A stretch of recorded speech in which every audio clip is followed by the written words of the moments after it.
134. The clay image. On the river there lived a man named Ma, who married a wife from the Wang family, with whom he was very happy in his domestic life. Ma, however, died young, and his wife's parents were unwilling that their daughter should remain a widow, but she resisted all their importunities and declared firmly she would never marry again.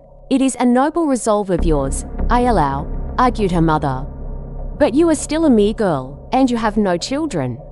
Besides, I notice that people who start with such rigid determinations always end by doing something discreditable, and therefore you had better get married as soon as you can, which is no more than is done every day." The girl swore she would rather die than consent, and accordingly her mother had no alternative but to let her alone.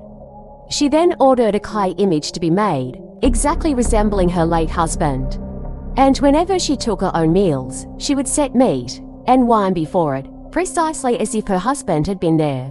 One night, she was on the point of retiring to rest, when suddenly she saw the clay image stretch itself and step down from the table, increasing all the while in height, until it was as tall as a man, and neither more nor less than her own husband. In great alarm, she called out to her mother, but the image stopped her, saying, "Don't do that. I am but showing my gratitude for your affectionate care of me, and it is chill and uncomfortable in the realms below. Such devotion as yours casts its light back on generations gone by.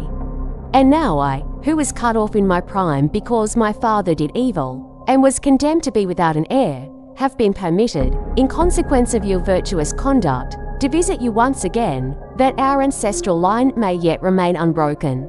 Every morning at cockcrow her husband resumed his usual form and size as the clay image.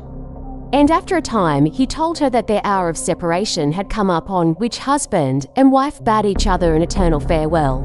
By and by the widow, to the great astonishment of her mother, bore a son, which caused no small amusement among the neighbours who heard the story.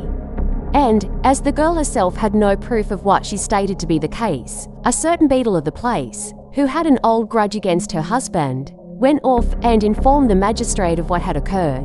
After some investigation, the magistrate exclaimed, "I have heard that the children of disembodied spirits have no shadow, and that those who have shadows are not genuine." Thereupon they took Ma's child into the sunshine, and lo, there was but a very faint shadow, like a thin vapour. The magistrate then drew blood from the child, and smeared it on the clay image, upon which the blood at once soaked in, and left no stain. Another clay image being produced, and the same experiment tried, the blood remained on the surface, so that it could be wiped away. The girl's story was thus acknowledged to be true. And when the child grew up, and in every feature was the counterpart of Ma, there was no longer any room for suspicion. 感谢观赏，请点赞和支持本频道出版更多优质内容。